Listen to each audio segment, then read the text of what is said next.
Hai guys, Hai Hai Vin, Hai. kita hari ini mau nyusun penelitian tentang kampung Kitiran yang di Solo kan? iya, hari ini kita neliti tentang kampung yang dulu tidak pernah memilah sampah, tapi sekarang jadi kampung emas. Aku udah catat dan rekam beberapa informasi yang dikatakan sama warga kampung itu waktu kita ke sana. Menurut aku sih, infonya cukup untuk kita buat penelitian. Iya, cukup kok. Kalau semisal emang belum cukup, kita tanya Google atau YouTube kan bisa. Ayo kita kerjain. Akhirnya selesai juga. Iya nih, aku bacain ya hasilnya. Oke? Pemilahan sampah menjadi emas. Ringkasan penelitian. Setiap hari, 50 keluarga yang bermukim di kampung itu membuang sampah pada kantong plastik lalu ditaruh di depan rumah agar diambil oleh pemungut sampah tingkat RT. Awalnya tidak ada pemilahan sampah plastik, kertas, hingga sampah makanan. Semua jenis sampah menjadi satu, masuk ke dalam kantong plastik. Latar belakang penelitian. Sampah organik bisa terurai meski dibuang begitu saja dan akan hilang dengan sendirinya. Sedangkan sampah anorganik biasanya sulit dan membutuhkan waktu yang lama untuk bisa terurai. Apabila kedua jenis sampah tersebut tidak dipisahkan, maka akan terjadi penumpukan sampah dan menyebabkan berbagai macam penyakit. Tumpukan sampah nyatanya dapat memicu terjadinya pencemaran udara. Pencemaran udara adalah masuknya atau dimasukkannya zat, energi, atau komponen lain ke dalam udara oleh kegiatan manusia, sehingga melampaui baku mutu udara yang telah ditetapkan. Tumpukan sampah yang tidak dipilah jenisnya tersebut menjadi pencemaran udara dari baunya yang akan tercium oleh kita dan bisa menyebabkan gangguan pernafasan, bahkan terkena penyakit. Tidak hanya itu, makhluk hidup lainnya juga akan merasakan hal yang sama, yaitu terjadi kerusakan lingkungan hidup. Tujuan penelitian. Penelitian ini bertujuan untuk menumbuhkan kesadaran masyarakat akan bahayanya dari pencemaran udara, mengerti cara memilah sampah, dan menghasilkan uang dari sampah. Manfaat penelitian. Manfaat yang didapatkan adalah agar masyarakat luas dapat mengerti arti pentingnya untuk kita memilah sampah organik dan anorganik, karena menghindari kita dari pencemaran udara yang dapat menyebabkan penyakit dan kerusakan lingkungan, serta dapat menghasilkan pundi-pundi uang bila kita pandai dalam mengolahnya. Kesimpulan penelitian. Dengan rumusan masalah seperti yang telah dijelaskan di awal, maka setelah dibahas, salah satu problem warga perkotaan adalah sampah. Untuk itu, sampah dipilah berupa sisa makanan menjadi kompos dan anorganiknya disetor ke bank sampah dan sisanya menjadi kerajinan tangan. Para warga sekarang telah memiliki kegiatan yang menghasilkan uang. Untuk mengolah sampah, Kampung Kitiran memiliki beberapa tim kerja mulai dari bank sampah, pengomposan, pembibitan tanaman obat, tim kerja budaya, hingga tim kerajinan tangan yang berbahan sampah. Selain memberikan investasi emas bagi ibu rumah tangga, program memilah sampah menjadi emas juga menjaga lingkungan selalu bersih. Jadi di sini kita juga dapat pelajaran nih, kita harus memilah sampah yang mana organik dan yang mana anorganik. Kira-kira kalau kita nggak memilah sampah kayak gini, akibatnya buat kita apa sih? Seperti yang udah aku jabarin di atas, kalau kita nggak memilah sampah, akan terjadi penumpukan sampah yang mengakibatkan munculnya berbagai macam penyakit. Di antaranya, bisa merusak sel kulit makhluk hidup. Kenapa bisa merusak sel kulit? Karena bagaimanapun, sampah anorganik punya bahan kimia yang mungkin sebenarnya nggak cocok sama kulit manusia atau makhluk hidup lain.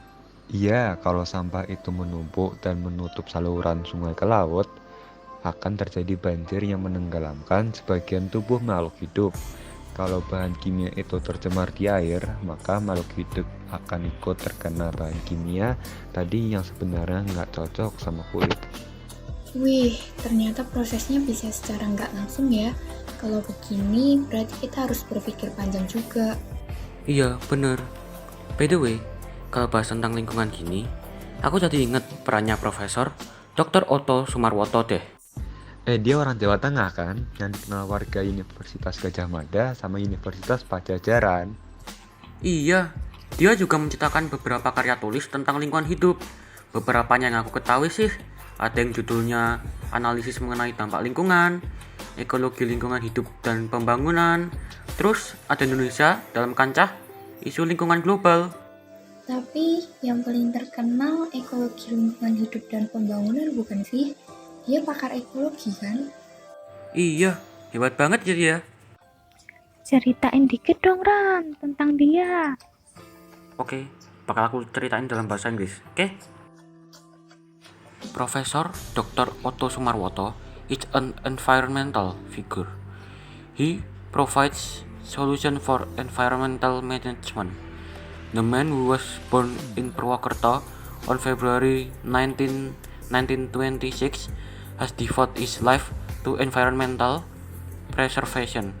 Oto Sumarwoto completed his elementary school education in Temanggung in 1941 and Mulo in Yogyakarta in 1944.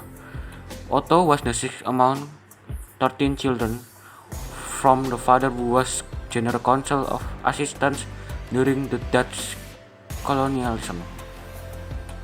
When he was young, Otto dreamed of become an agricultural expert, but he unintentionally became a sailor just because he was so excited seeing the ships. He attended the shipping college in Cilacap. They briefly became chief of wooden ship. However, his dream to become an agricultural expert has never kissed. So, after completing high school in Yogyakarta in 1947, he enrolled himself in the Klaten Faculty of Agriculture. But suddenly the Dutch came to invade Indonesia. Then Otto joined trip 1948 to 1949. After the situation got better, he returned to study at the Faculty of Agriculture, Gadjah Mada University, and graduated from cum laude in 1954. Then he passionately became a teacher where he graduated from.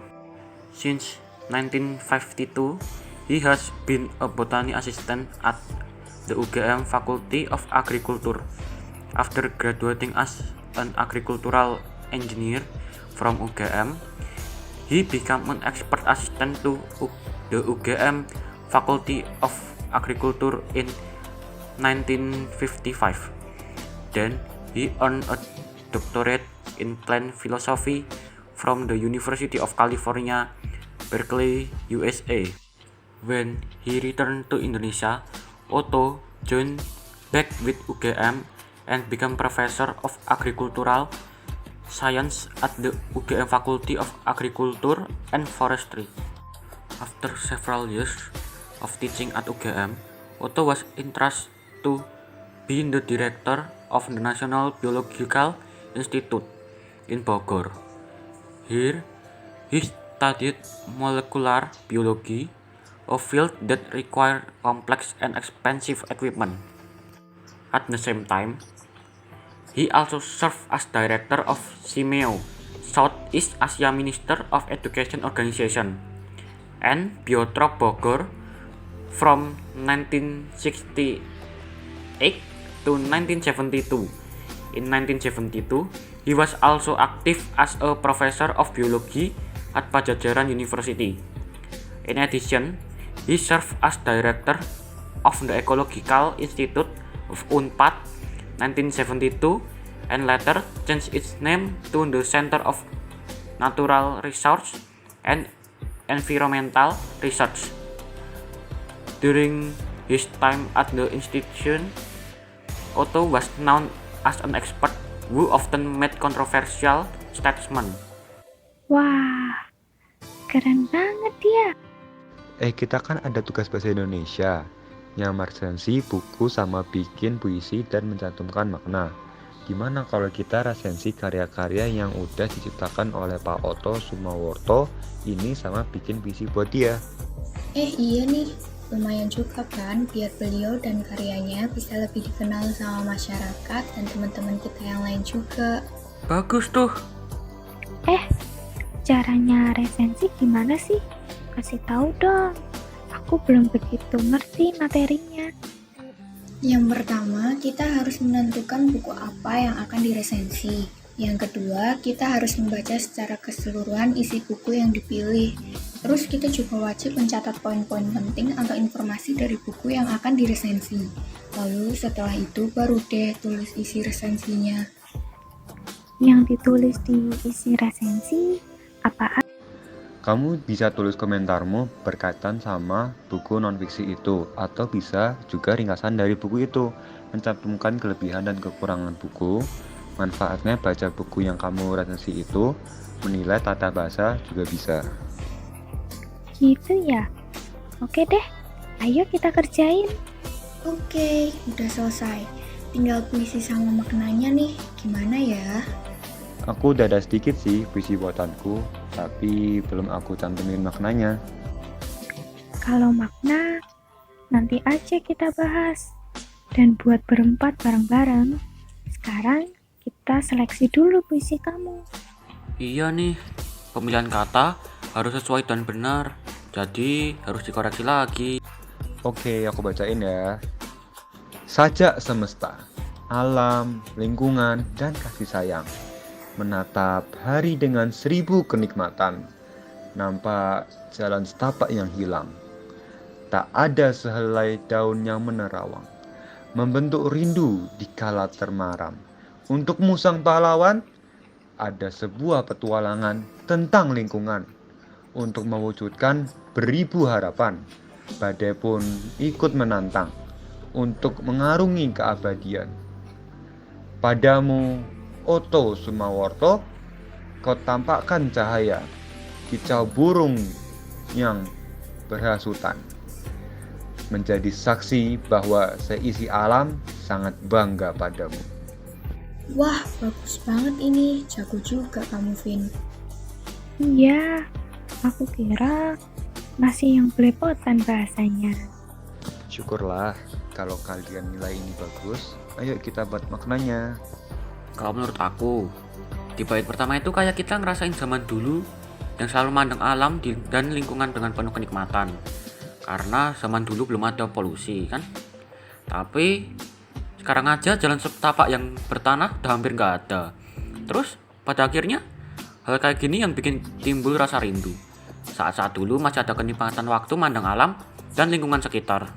Wah iya, yang aku maksud begitu. Buat yang bait kedua, kalau menurut aku sih, kita beneran pengen kasih pujian dan penghormatan buat pahlawan lingkungan. Pahlawan lingkungan itu beneran ikut campur tangan buat ngasih harapan ke kita, bahwa bumi masih bisa diperbaiki, walaupun pada akhirnya bakal ada badai berupa tangan nakal manusia yang akan merusak keabadian lingkungan kita ini. Nah, buat yang bait ketiga, kita ngasih penghormatan dan pujian buat Bapak Otto Sumaworto ini. Karena adanya campur tangan dan ide dia buat lingkungan, generasi kita tetap masih bisa merasakan indahnya lingkungan, walaupun lingkungannya nggak seasri dulu. Nah, sip, udah selesai tugas kita bahasa Indonesia. Ngomong-ngomong, kita bisa jadi generasi yang menjaga ketahanan lingkungan nggak ya? Kalau masih ada tangan-tangan nakal gitu, sayang banget.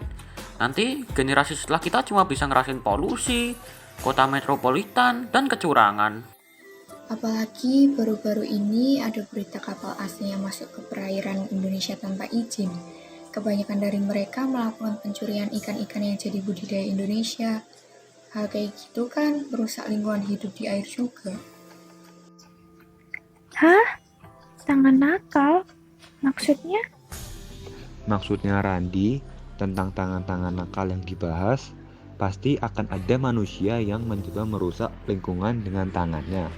Mungkin maksud manusia itu mau memperbaiki dan mengembangkan kehidupan manusia. Tapi karena dengan prosedur salah dan tanpa pemikiran panjang, malah mengarah ke merusak lingkungan itu. Terus, hubungannya antara tangan nakal dengan pencurian ikan oleh kapal asing itu apa? Hubungannya dengan ulah dari kapal asing tersebut yang mencuri ikan-ikan di Indonesia dapat merusak lingkungan hidup yang ada di air. Oh, oke, paham. Masih ada juga ya yang belum kapok. Dari dulu banyak banget berita gitu dan sampai sekarang masih terjadi. Aku pengen deh kalau suatu saat nanti kita juga bisa ambil bagian di keamanan negara. Secara kan, pengambilan ikan secara ilegal itu udah melanggar undang-undang kelautan Indonesia.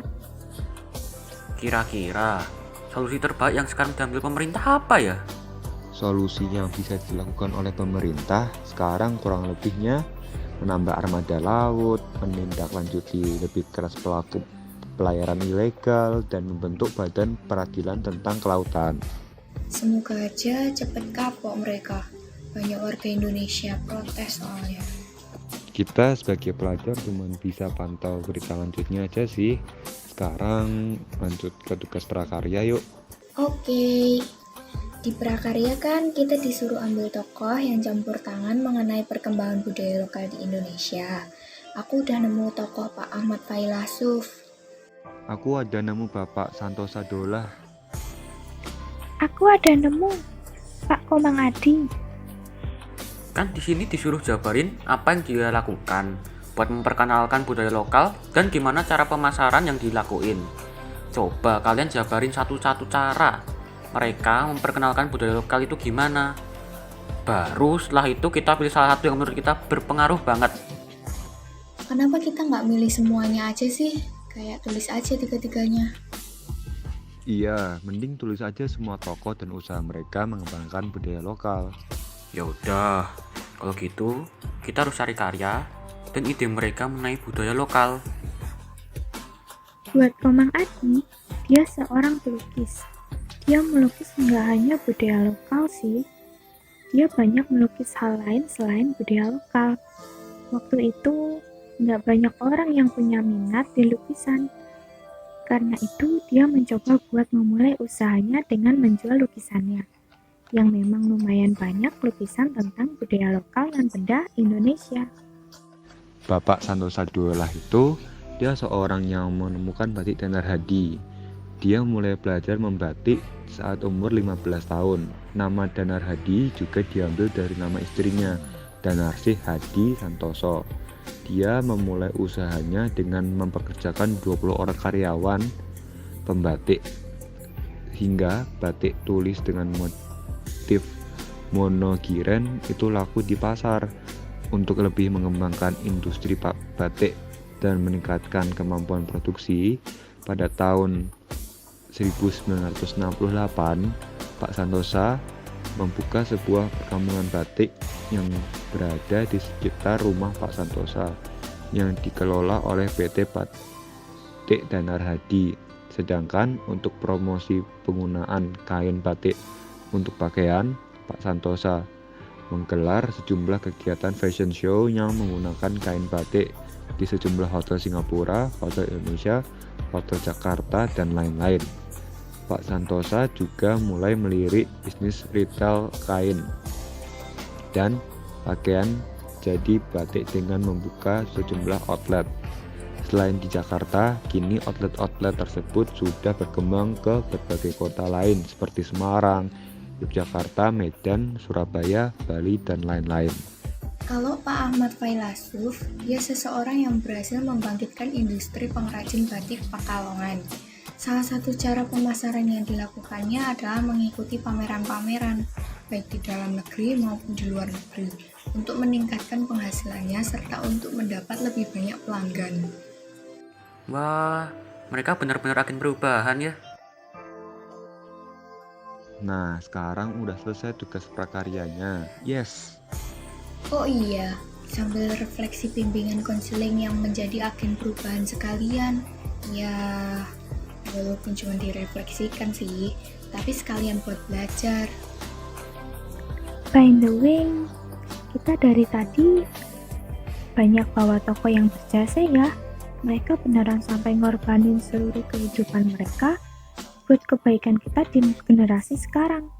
Dari tokoh ekologi yang rela ngabisin umur dengan berubah lingkungan jadi lebih baik, sampai tokoh pembawa budaya lokal juga merelakan seluruh tenaga dan ide mereka selama hidup supaya budaya kita lebih dikenal masyarakat sendiri. Jadi ingat perannya Tuhan Yesus yang benar-benar rela mengorbankan jiwa raga buat manusia. Dia datang ke dunia buat menyelamatkan kita semua dari dosa. Dia juga yang membawa kabar gembira tentang kerajaan Allah yang memang sudah dekat. Iya, dia yang membawa kebaikan dan perubahan buat kita. Sama juga kayak tokoh yang banyak kita bahas tadi. Mereka membawa kebaikan dan perubahan terhadap alam serta budaya kita. Iya, kayaknya kita harus ikut ambil bagian nih demi perubahan. Banyak kan sekarang yang tangan dan nafsu nakal lagi sekarang. BTW Vin, itu halaman rumah kamu gak ada penerangnya gitu? Niatnya sih mau ya, tapi kalau beli lampu taman mahal banget. Kalau bikin sendiri juga mahal sahurnya. Kita ke sana boleh kan, Vin? Boleh, yuk. Kita bikin lampu taman yuk, pakai buatan kita sendiri. Boleh tuh, sekalian daur ulang sampah plastik botol aku nih, udah numpuk. Tapi kurang seru tahu kalau cuma botol yang dibentuk terus dimasukin lampu kecil gitu. Ya juga.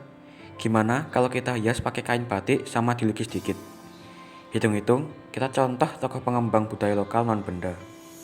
Wah, seru tuh. Ayo. Nanggung banget ini, Vin, sebenarnya. Tamannya segitiga gitu. Tapi lumayan juga buat dihitung nih.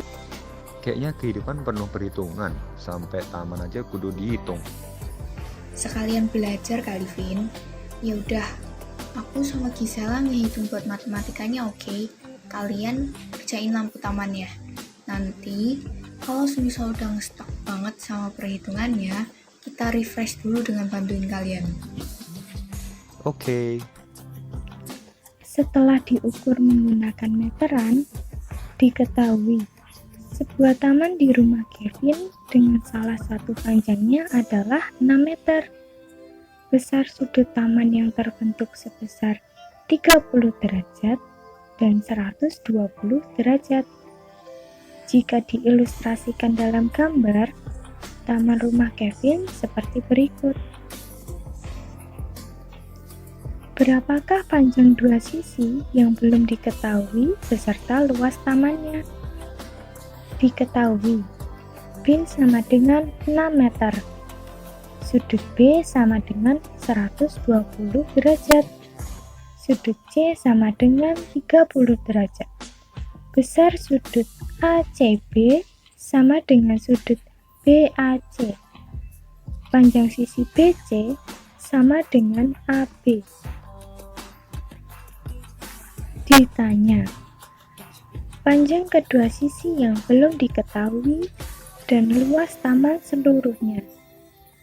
Jawab. Pertama-tama, jika ingin mencari panjang kedua sisi lainnya, harus mencari besar sudut A. Maka, sudut A sama dengan 180 derajat dikurangi kurung buka sudut B ditambah sudut C kurung tutup. Sudut A sama dengan 180 derajat dikurangi kurung buka 120 derajat ditambah 30 derajat kurung tutup. Sudut A sama dengan 180 derajat dikurangi 150 derajat. Sudut A sama dengan 30 derajat. Jika sudut A sudah ditemukan, selanjutnya menggunakan rumus aturan sinus untuk mencari panjang A. Jadi, A per sin A sama dengan B per sin B. A per sin 30 derajat sama dengan 6 per sin 120 derajat. 6 dikali sin 30 derajat sama dengan A dikali sin 120 derajat. 6 dikali setengah sama dengan A dikali setengah akar 3. A akar 3 sama dengan 6. A sama dengan 6 per akar 3 dikali akar 3 per akar 3.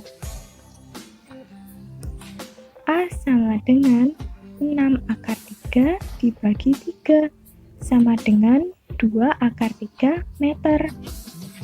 Jadi, diperoleh hasil jika panjang kedua sisi adalah 2 akar 3 meter. Untuk menghitung luas Taman Kevin, luas segitiga ABC sama dengan setengah dikali A dikali B dikali sin C sama dengan setengah dikali 2 akar 3 dikali 6 dikali setengah sama dengan 3 akar 3 meter persegi. Jadi, panjang kedua sisi adalah 2 akar 3 meter dan luas Taman Kevin seluruhnya sebesar 3 akar 3 meter persegi. Wah, perhitungannya panjang juga. Padahal adalah meteran loh buat ngukur masing-masing. Iya nih, termasuk menyusahkan diri sendiri. Tapi nggak apa-apa, sekalian belajar. By the way, ini udah jadi lampunya. Cantik banget hiasannya. Wow, kerja bagus. Nah, kalau gini kan enak gitu dipandangnya. Tamannya agak kelihatan gitu waktu malam nanti. Daripada tadi, cantik bunga dan tanamannya cuma bisa dilihat waktu pagi doang. Makasih ya, hehe. Kadang kalau ngerjainnya bareng-bareng kan nggak bikin males.